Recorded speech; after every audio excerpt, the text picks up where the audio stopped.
Muy bien, buenas noches. Disculpen la interrupción que hemos tenido en esta noche con la transmisión. La idea es que podamos conectarnos y poder aprender más sobre la palabra de Dios. Gracias por haberse quedado unos momentos más.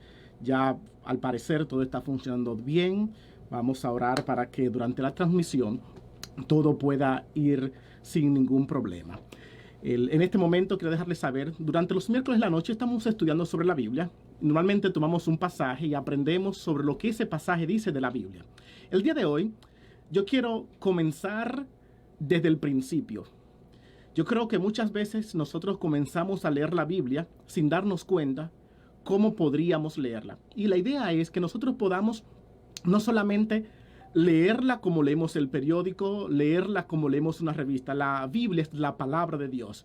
Y cuando uno lee algo, normalmente uno lo lee de diferentes maneras. Por ejemplo, cuando uno lee un periódico, uno está preocupado por los datos, por la información que sea correcta.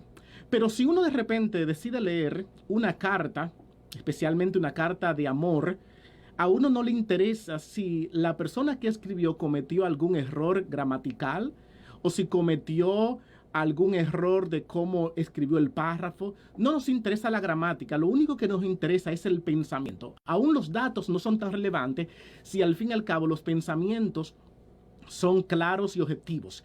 Y es por eso que cuando nosotros vamos a leer un documento, sin darnos cuenta, nosotros automáticamente ponemos nuestra mente a entender el documento desde el punto de vista del género del que estamos leyendo. No leemos una carta de amor de la misma manera que leemos una carta de trabajo. No leemos un libro de historia de la misma manera que leemos un libro de contabilidad.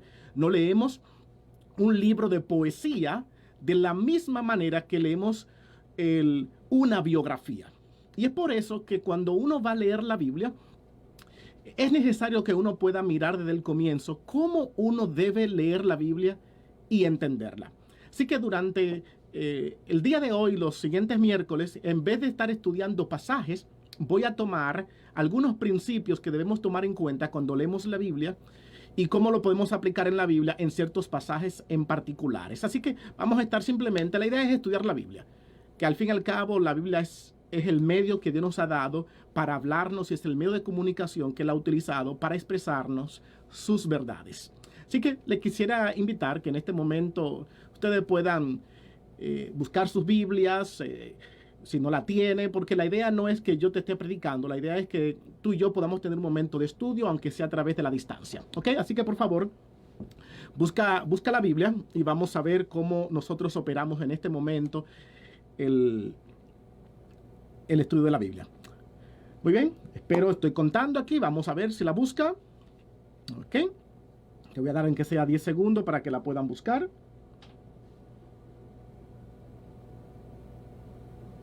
Ok, perfecto. Vamos entonces, ya que la buscaste, vamos a tener una oración y vamos a pedirle a Dios que sobre todo el mismo Espíritu Santo que inspiró a los escritores bíblicos pueda estar con nosotros para que nos ilumine al abrir su palabra. Oramos. Dios y Padre que estás en el cielo, gracias te damos por la oportunidad que tú nos das de abrir tu palabra y estudiarla. En este momento, Señor, queremos tener un segmento de poder aprender sobre la Biblia. Y quiero pedirte que tú seas con nosotros. En el nombre de Jesús. Amén. Amén. Muy bien. Estamos entonces en este momento mirando cómo podemos estudiar la Biblia. Esa es la idea. Así que vamos a ponerlo de manera simple. Cuando uno va a leer la Biblia, lo primero que uno busca es una Biblia. Pero uno lo primero que se da cuenta es que cuando busca una Biblia, especialmente si la va a comprar y no conoce mucho de Biblia, se da cuenta que hay muchas Biblias. Y a esas muchas Biblias normalmente le llamamos versiones. Versiones son diferentes traducciones que diferentes personas han hecho o diferentes comités han hecho sobre la Biblia. Así que quiero que primero puedan recordar algo. La Biblia no fue escrita en español, no fue escrita en inglés, no fue escrita en francés. La Biblia fue escrita en dos idiomas particularmente. El Antiguo Testamento fue escrito en hebreo, con algunas porciones, algunas porciones en Génesis, un versículo, digámoslo así, tenemos otro versículo en Jeremías y tenemos varios capítulos en el libro de Esdras 4, 5, 6 y tenemos en el libro de Daniel en los capítulos 2, 3, 4, 5 y 6. Esas secciones fueron escritas en arameo. Y tenemos lo que conocemos hoy en día como el Nuevo Testamento, que fue escrito en griego. Así que quiero que sepa que lo primero es que cuando tú lees la Biblia, tú estás leyendo es una traducción que le llamamos a eso versiones. Y tenemos muchos tipos de versiones. Así que vamos a mirar algunas versiones que normalmente nosotros conocemos, ¿ok? Déjeme mirarlo de esta manera. Ok. Tenemos número uno, como tenemos allí, la traducción que le llamamos traducción formal. ¿En qué consiste la traducción formal? Son esas traducciones que se preocupan por transmitir el significado palabra por palabra. No importa si se entiende o no se entiende, eso se le llamamos traducción literal o traducción formal. Tú intentas transmitir el mensaje palabra por palabra, aun cuando pudiera ser un poquito incómodo. Por ejemplo, para darte una idea, tenemos la palabra en inglés amor, to love en inglés. Cuando traducimos a to love en inglés, normalmente lo que estamos hablando es de amor. Pero esa traducción de amor en español siempre tiene la connotación de sentimiento amoroso. O sea, es algo que tiene que ver con el romanticismo. Así que cuando de repente en inglés yo digo I love you, yo te amo, la expresión en inglés puede referirse a una persona que yo románticamente quiero, puede referirse a un amigo a quien yo aprecio y aún puede referirse a una comida. Pero en español, si yo decido traducir amor en los tres sentidos, no sería un poquito incómodo. Por ejemplo, si yo le digo a mi esposa, te amo, que será la traducción de I love you, una traducción literal, ella se sentiría muy contenta. Pero si yo le digo esto a una persona, a un amigo de mi mismo género, mi amigo va a pensar que mi preferencia sexual ha cambiado y que ahora prefiero hombres en vez de mujeres. Porque cuando yo le digo a una persona, a un amigo, te amo, le estoy diciendo en español que normalmente eso es un amor romántico. Así que en español, cuando vamos a hablar de un amor entre amigos, preferimos usar la palabra cariño, o si queremos usar el verbo, podríamos usar te quiero, I love you so much, puede ser te quiero mucho, o podemos decirle te aprecio. Pero la palabra cambió cuando la traducimos al español. Así que, y con la comida, nosotros decimos a la comida en inglés, I love this food. O sea, pero en español no decimos yo amo la comida, normalmente yo amo esta comida, normalmente decimos me encanta esta comida, me gusta esta comida, aunque en algunos contextos yo amo la comida no se vería tan mal, aunque no sería propio, ¿ok? Así que a eso normalmente le llamamos a las traducciones, traducción formal. La otra cosa sería ahora la traducción dinámica. Es la traducción que se preocupa por expresar el sentido, el significado que se da inicialmente en el texto, ¿ok? Así que por ejemplo, en el caso que le mencioné, en vez de decir yo amo a mi amigo, yo diría yo aprecio a mi amigo. Esa es una traducción dinámica que intenta tomar en cuenta el lenguaje receptor en el cual yo estoy traduciendo, ¿ok? Así que podríamos mencionar, y una tercera traducción sería la perifrasis, que es la traducción que no le importa como tal el texto y lo que quiere es simplemente interpretar lo que se dijo. Normalmente cuando una persona te está traduciendo de un idioma a otro y están hablando muy rápido, él prefiere hacerte una traducción perifrástica, porque ir palabra por palabra cuando te hablan muy rápido se pone un poquito incómodo y a veces el traductor decide dar la idea general. No, mira, lo que él está hablando es de esto, de esto y de esto y de esto. Hay personas que no les gusta que le hagan esto. Dicen, no, tradúceme palabra por palabra, pero a veces con la velocidad que lleva el emisor se le incomoda al traductor poder hacer una traducción lo más literal posible. ¿Ok? Así que estas serían las traducciones que normalmente hablamos de la Biblia. Y en español tenemos muchas traducciones que han intentado o que mejor dicho, tienen mucha fama. Por ejemplo, una de las Biblias más usadas en el idioma español es la Reina Valera, edición 1960. No fue la primera edición, fue la edición del 1960. Hay muchas ediciones, 1560, y antes de esta había la 1909, que eran ediciones que tenían la idea de pulir el idioma. Así que, para darle una idea rápida, para que ustedes tengan la idea, si ustedes toman la versión de Reina Valera de 1909 y leen Génesis 1:1, dice, en el principio crió Dios. Y hoy en día la Reina Valera del 60 dice, en el principio creó Dios. Ese verbo crear antes se conjugaba como criar, crió, pero en español crió viene de criar, como darle seguimiento a una persona desde pequeño hasta adulto. Así que no traducimos así. Y la nueva traducción, la edición revisada del 60, quiso pulir el idioma. Y es por eso que muchas personas se preguntan, pastor, pero hay nuevas Biblias, hay nuevas traducciones, ¿qué es lo que está pasando? ¿Están cambiando la Biblia? No están cambiando la Biblia, están puliendo el idioma. Y esta es la idea de las traducciones y de las versiones, ¿ok? De las versiones, ¿ok? Pues entonces vamos a mirar otros elementos que podríamos ver aquí en las traducciones. Número 1, vamos a hablar de un término en español que le llamamos polisemia. Y estoy siendo un poquito técnico aquí en esta manera de introducción para que podamos entender lo que voy a hacer ahora con la Biblia. ¿Ok? Mira, tenemos aquí, por ejemplo, la polisemia. ¿Qué es la polisemia? Es simplemente multiplicidad de significado. Así que si usted toma la palabra en español, correr, la definición correcta, la definición que posiblemente te llegó a la mente fue cuando de una manera rápida un animal o un ser humano se mueve de un lugar a otro. En vez de caminar, cuando uno va más rápido, uno le llama está corriendo.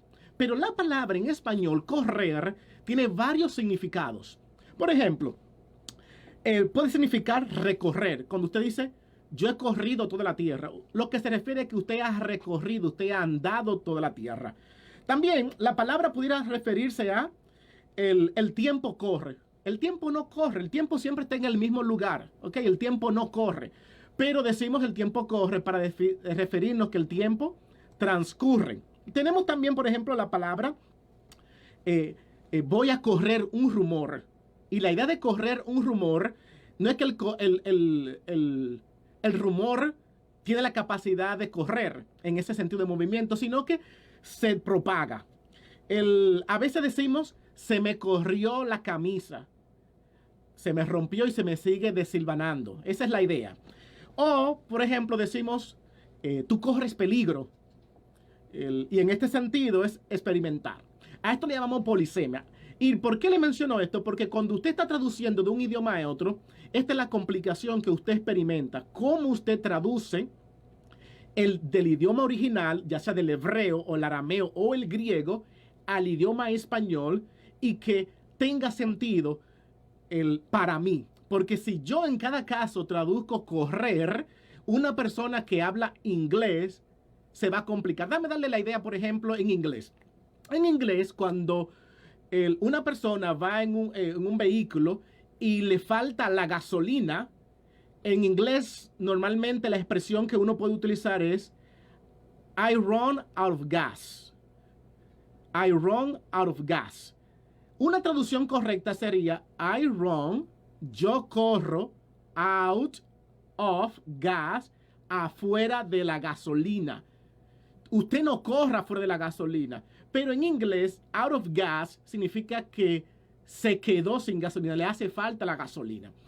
Y estos son los sentidos que a veces le llamamos polisemia, cuando usted tiene que darle en el otro idioma una palabra que corresponda mejor para que pueda tener mejor significado.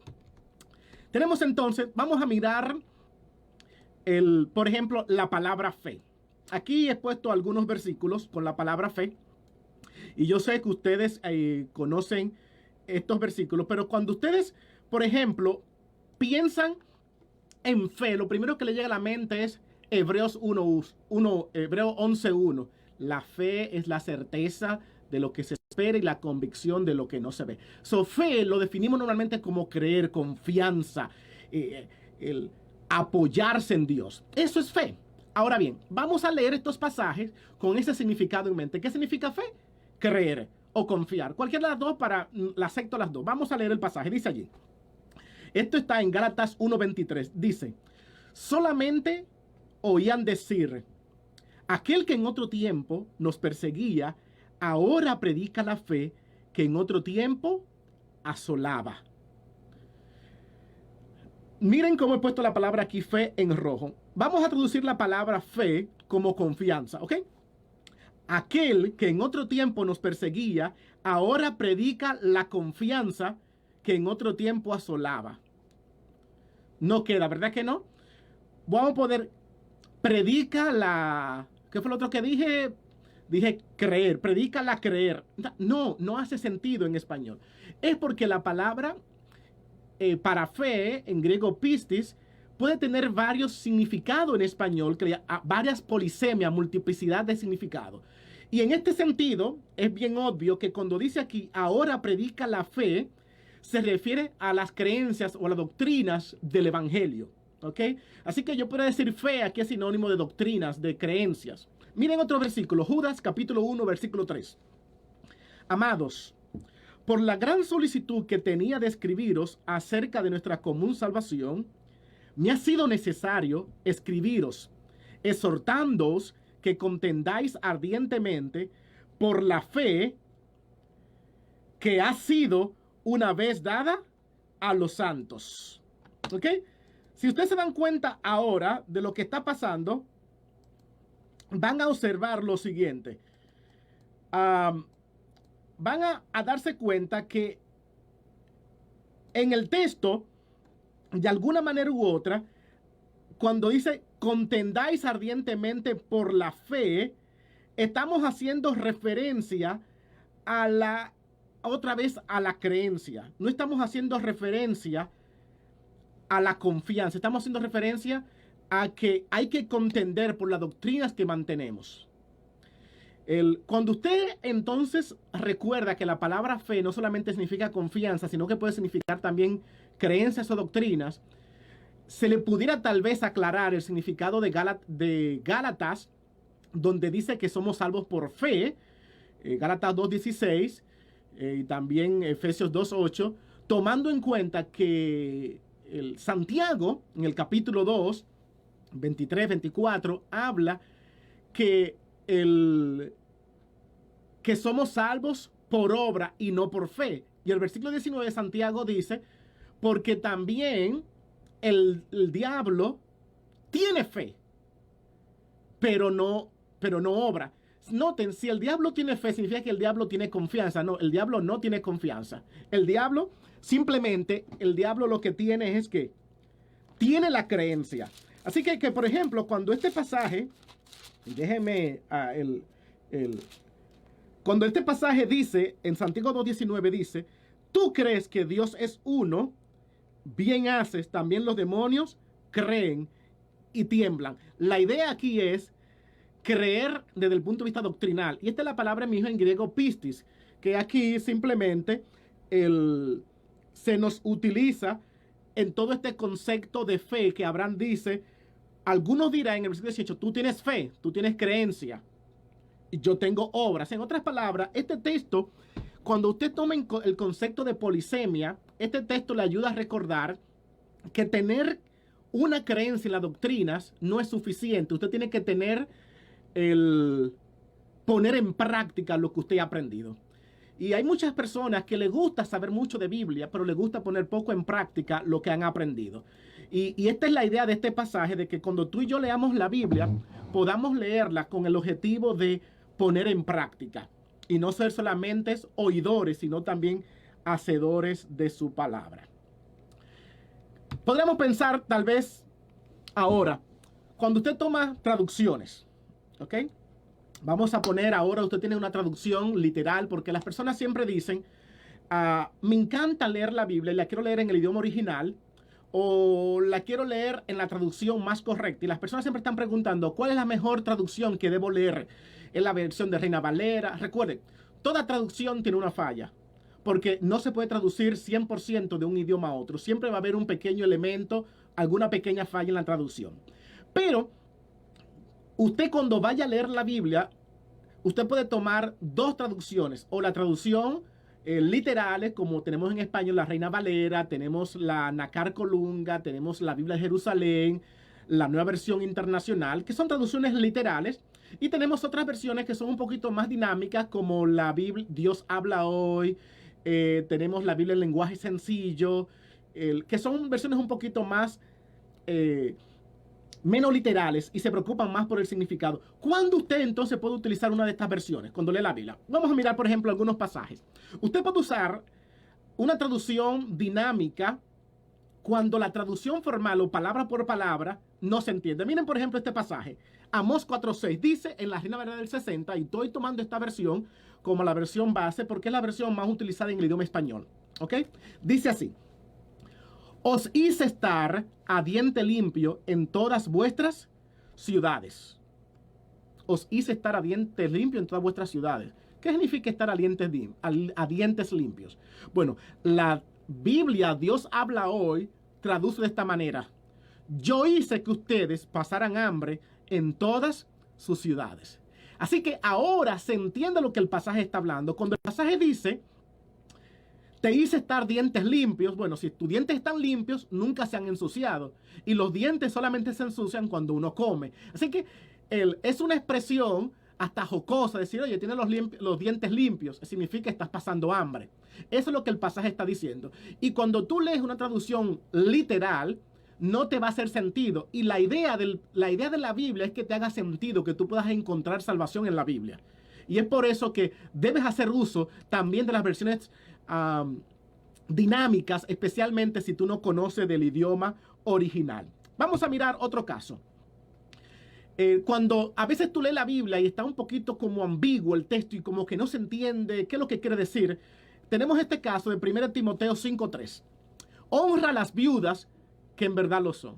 ¿Cómo las viudas que en verdad lo son? Porque si tú eres viuda, eres viuda. ¿Cómo que hay viudas que no son viudas?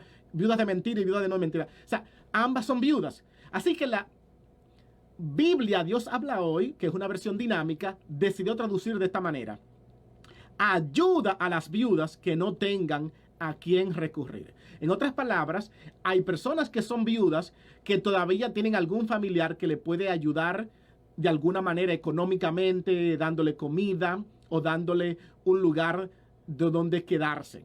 Aquí, Pablo dice a Timoteo, la iglesia que coopere con esas viudas que realmente no tienen a nadie, que lo son de verdad, en el sentido que están solas en las iglesias, que no tienen literalmente a un hijo o a un familiar que le pueda ayudar a proveer. En ese caso, Pablo dice, las iglesias deberían cooperar para darle manutención a este tipo de personas que tenemos en la iglesia. Así que una traducción dinámica nos ayuda a entender qué es lo que el apóstol Pablo quiere decir aquí cuando nos dice que ayudemos a las viudas que son de verdad. Cuando a veces la traducción que leemos literal nos desorienta. Miren, por ejemplo, este versículo que me llena mucho de risa, pero es algo que está ahí en el texto. Dice, y cuando llegó a un redil de ovejas en el camino, donde había una cueva, entró Saúl en ella para cubrir sus pies. So, David entró en una cueva. Esto fue cuando, ¿usted recuerda cuando David estaba en la cueva y David le pudo cortar a Saúl parte del manto? Bueno, pues Saúl entró a cubrirse sus pies, es lo que dice el texto. Póngase usted a pensar, ¿a qué uno entra a un lugar a cubrirse sus pies? ¿A qué? ¿Cómo sería cubrirse sus pies? ¿Ponerse el zapato? Pero para ponerse el zapato, que sería cubrirlo, uno ¿a dónde va? Uno simplemente lo que va es lo hace en cualquier lugar. Tú no tienes que entregarte, tú no tienes que encerrarse en un baño, no, lo puedes hacer en público. No es incómodo, no es falta de respeto hacer eso en público, ¿ok? Pero miren cómo la versión Dios habla hoy, que una versión dinámica, tradujo la expresión cubrir sus pies. Cubrir sus pies. Dice allí, en su camino llegó a unos rediles de ovejas, cerca de los cuales había una cueva. Saúl se metió en ella para hacer sus necesidades. Ahora el texto te dice que es lo que te traduce lo que le llamamos hebraísmo. Hebraísmo consiste en una expresión local del pueblo judío, del pueblo de esa cultura. Nosotros le llamamos también hoy en día eufemismo, que es una palabra que se refiere a referirse a cosas que nos sentimos incómodas usando otra palabra. Por ejemplo, cuando alguien se muere, no nos gusta decir se murió. Decimos se fue, está durmiendo, pasó a mejor vida. Son expresiones que usamos en español para no decir se murió. De igual manera, cuando una persona está en el baño, haciendo algo en el baño, no nos gusta referirnos a lo que está haciendo en el baño. Así que normalmente decimos, usamos número 1 y número 2. Y decimos, ¿qué tú haces en el baño? No, estoy haciendo número 1, estoy haciendo número 2. Esas son palabras que normalmente los padres lo usan con los niños. Mi hijo, ¿qué tú estás haciendo? ¿Número 1 o número 2? Y si le dicen número 3, ya uno como padre sabe que el niño está bien enfermo y que hay que preocuparse porque ya número 3 se refiere a una necesidad más complicada. Pero no queremos decir las palabras como tales porque sentimos que son muy personales. Y así que a eso le llamamos eufemismo. Entonces la Biblia, como no quería utilizar las palabras, que es lo que literalmente le estaba haciendo, que era número 2, prefiere decir cubriendo sus pies, que era una expresión propia de la cultura hebrea. Y si usted no tiene una traducción dinámica, nunca iba a poder entender el significado de esa expresión a cubrirse sus pies. Tenemos otro caso más. En 2 Corintios capítulo 3 versículo 10 tenemos una traducción de la Reina Valera del 60 que es muy complicada. Yo mismo la he leído muchas veces y todavía como que no entiendo lo que quiere decir. Leamos. Porque aún lo que fue glorioso no es glorioso en este respecto, en comparación con la gloria más eminente. ¿Ustedes entendieron? Porque aún lo que fue glorioso no es glorioso en este respecto, en comparación con la gloria más eminente. Yo todavía estoy un poquito como que no me cuadra bien, pero si leo la versión Dios habla hoy, miren lo que dice, porque la gloria anterior ya no es nada en comparación con esto, que es mucho más glorioso. ¿Verdad que hace más sentido ahora? Entonces, las traducciones dinámicas intentan traducir el significado y aclaran palabras que a veces no tendrían sentido en tu idioma local. ¿Ok? Tengo un último ejemplo, que simplemente es cuando tú traduces a otro idioma y en el otro idioma no se dice así. Tenemos, por ejemplo, este caso de Lucas 15:22, que dice, esta es la parábola del hijo pródigo, y cuando el hijo pródigo volvió a la casa, su padre convocó una fiesta y dijo lo siguiente: poned anillo en su mano. Poned anillo en su mano. La versión Dios habla hoy no le gustó esta expresión, poner anillo en su mano, y tradujo de la siguiente manera: póngale también un anillo en el dedo. Literalmente, en el griego dice póngale anillo en la mano, que es una traducción literal. Pero usted no se pone el anillo en la mano. Usted se pone el anillo en parte de la mano que se llama dedo. Así que una traducción más propia en el idioma español sería la que hizo la Dios habla hoy, que es póngale también un anillo en el dedo, no en la mano. Y estas cosas, las personas que viven en Estados Unidos conocen de esto. Por ejemplo, a mí me pasó en una ocasión que yo estaba en una iglesia en Alabama y le dije a una persona: ¿crees que me puede conseguir una tiza? Y la persona fue y me buscó la tiza, pero estaba confundida y después me dijo: pastor, yo sé lo que usted se refería con tiza, pero en mi país, que soy de México, yo no le llamo tiza, yo le llamo lis. La tiza para mí es algo que usted usa para escribir en una pizarra, que normalmente está usted la utiliza y escribe en una pizarra, de esas pizarras viejas que que cogían un tipo como de polo para escribir, y eso se llamaba tiza en mi país, pero en México le llaman lis. Así que si yo le digo, pásame la tiza, a muchas personas que no son de República Dominicana, como en mi caso, no van a entender lo que le está diciendo. De igual manera me pasó en otra ocasión que mencioné, pon la basura en el zafacón. Y todo el mundo se quedó en, ¿qué es el zafacón? ¿De qué te refieres?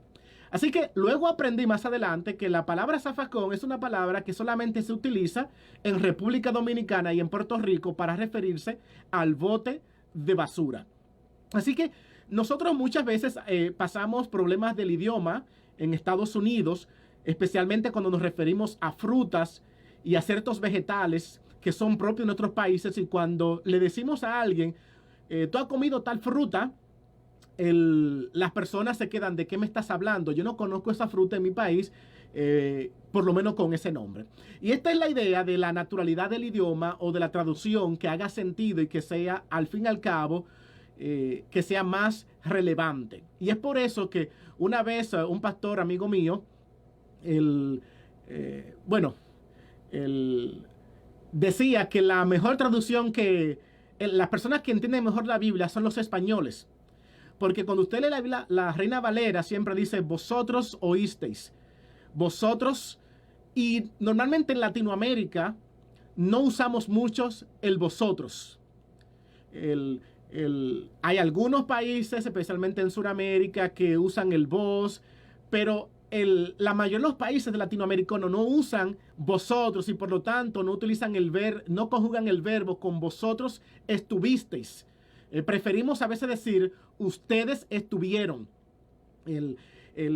Así que, a manera de broma, alguien me decía, las personas que son de España entienden mejor la Biblia porque ellos son los que usan ese tipo de expresiones. Y claro, lo que pasa es que la traducción Casidro de Reina, que es la Reina Valera que utilizamos, él la tradujo en español y él utilizó el idioma propio de España para que hiciera sentido a los españoles que vivían en España. Así que por eso no se sientan mal cuando ustedes de repente leen una nueva versión que intenta transmitir el mensaje de una manera que sea más relevante o más entendible para ustedes que viven en otro contexto cultural o en otro país. Así que cuando ustedes piensan todo esto, podríamos entonces mirar que la Biblia, de alguna manera u otra, es entendible desde el punto de vista del texto. Usted no puede leer la Biblia o entenderla hasta que primero entienda el texto. Y muchas personas quieren automáticamente leer la Biblia sin preocuparse por esta teoría inicial que le acabo de decir a ustedes, que puede llevarle a una mala interpretación o a hacer conclusiones que de repente nunca estuvieron en el texto. Y es por eso, a eso le llamamos muchas veces los estudiosos de la Biblia, establecer el texto. Si tú vas a interpretar la Biblia, lo primero que tú tienes que saber es que tú tienes en tus manos el libro y tienes en tu mano lo que Dios quiso que tú tuvieras. O sea, que tú tengas la traducción y que esa traducción pueda ser entendible para ti. Porque al fin y al cabo, la mayor relevancia de la Biblia es que pueda transformar tu vida. Y si de repente tú lees la Biblia en un idioma que no te hace sentido, o aún en el idioma español, con palabras arcaicas, con palabras que ya han estado en desuso y para ti no son relevantes, ¿cómo entonces la palabra de Dios va a tener significado para ti? Y por eso es que muchas veces, cuando le decimos a nuestros jóvenes, mira, vele la Biblia, estudia la Biblia, los jóvenes nos dicen, es que no entiendo. Dicen, ¿cómo que no entiendes? Está claro. No, no está claro para ellos. Está claro para ti que tienes un idioma un poquito más arcaico porque vienes de un tiempo más atrás, pero el idioma ha ido evolucionando. Y hay palabras que ya hoy en día no se utilizan, pero que antes se utilizaban. Y que la Biblia todavía la tiene, especialmente en esas versiones antiguas. Así que yo quisiera a que tú puedas tomar tiempo para buscar la Biblia. Si ya la tienes, amén. Porque de ahora en adelante tú y yo vamos a entrar a un nuevo mundo de aprender a estudiar el texto más sagrado. El día de hoy o en esta noche yo solamente me preocupé porque tú y yo pudiéramos mirar o entender, mejor dicho, lo que tú y yo tenemos en la mano. Ese libro sagrado, al cual le llamamos Santa Biblia, y que Dios se ha preocupado por transmitirlo. Ojalá que tú puedas encontrar esperanza en este libro y que al leerlo realmente se puedan cumplir las palabras de Cristo Jesús de Juan 5:39. Escudriñad las Escrituras, porque en ella aparece que os tenéis la vida eterna. Ojalá que a través del estudio de ella tú puedas ahora encontrar la vida eterna. Y si tú tienes una Biblia que no la entiendes, no tengas temor. Cómprate una Biblia que sea más entendible. Ve al internet, búscate una traducción más dinámica, porque la idea es entender el sentido. Claro, si tú quieres hacer interpretación, quédate con tu Biblia literal y mantén una Biblia dinámica a tu lado para que tú puedas interactuar y cuando no entienda una expresión, entonces pueda leer la Biblia dinámica y entonces te pueda hacer sentido. Eso ha sido todo por esta noche. La idea era que pudiéramos simplemente mirar este texto. Si tienen alguna pregunta, podemos en este momento hacerlo. No quiero que se sientan, quiero que ustedes se sientan parte de este estudio. La idea es que podamos estudiar, como les dije, y no que yo le pueda sermonear. Así que yo sé que la pregunta básica que me van a hacer, así que la respondo antes de que me pregunten, es ¿cuál es la mejor versión? Ninguna. Todas las versiones tienen su valor.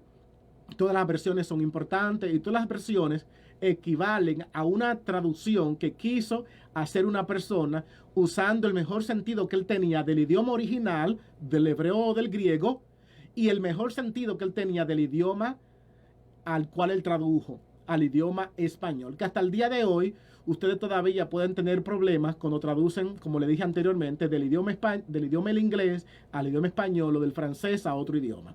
Así que toma la Biblia que tú tienes y simplemente dile a Dios que te hable a través de ella. Hay algo que tiene la Biblia que dice la Biblia que todo aquel que cuando tú... Miren lo que dice este pasaje, en lo que me hacen esta pregunta. Es uno de mis pasajes favoritos, que está en Santiago, hablando de lo que es la palabra de Dios y lo que hace en nuestras vidas. Dice, aquí tengo Santiago capítulo 1, versículo 21. Dice lo siguiente. Por lo cual, desechando toda inmundicia y abundancia de malicia, recibid con mansedumbre la palabra implantada, la cual puede salvar vuestras almas. La Biblia es una palabra que se implanta. Así que yo podría decir que la Biblia es una semilla. Es una semilla que cuando uno la planta, da fruto. Así que por eso es que cuando uno lee el pasaje que está, digámoslo así, paralelo con lo que dice aquí, que está en 1 de Pedro, capítulo 1, versículo 23, miren lo que dice.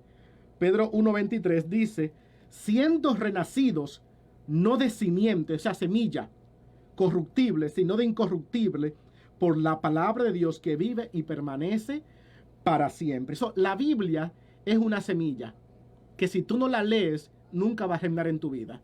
Hay muchas personas que me dicen, pastor, quiero cambiar. Bueno, tienes que leer la Biblia, porque la Biblia, una vez que tú la leas, va a ser como una semilla que va a germinar en tu vida y a su tiempo va a dar fruto. Por eso es que Timoteo, en 2 Timoteo capítulo 3, versículo 16, dice, toda la escritura es inspirada por Dios. Y entonces dice, es útil para redarguir, para enseñar, para instruir, y da muchas cosas. Y termina el texto diciendo el 17, a fin de que todo hombre sea perfecto. Así que, ¿cómo tú te vuelves perfecto? Leyendo la Biblia. O sea, porque para eso es el objetivo de la Biblia. O sea, la Biblia te transforma. Y yo quiero que eso pueda ser una realidad en tu vida y que tú no te sientas mal por cambiar de Biblia si la que tú estás leyendo en este momento no está dándote el objetivo que es de transformación. Jesús, cuando se tradujo la Biblia al griego, se usó el idioma propio de la época, que era el idioma koiné. No se usó el griego clásico, el griego de los expertos, de los que hablan fino. No, la Biblia no le interesó por hablar fino, la Biblia se interesó en hablarte natural, porque la Biblia quiere que tú lo entiendas. Y llamó las cosas como son en tu lenguaje natural para que tú lo entiendas. Así que ojalá que lo que tú estás leyendo sea realmente en el lenguaje natural y que te pueda dar salvación. Que Dios te bendiga. Gracias por estar con nosotros en esta noche. No tuve pregunta, pero estaremos en otro momento. Pueden poner la pregunta más adelante y como quiera también la responderé. Que Dios te bendiga mucho y nos veremos la próxima semana en otro segmento de Estudiando la Biblia con el pastor Ronald Rojas. Que Dios te bendiga, que pase buenas noches.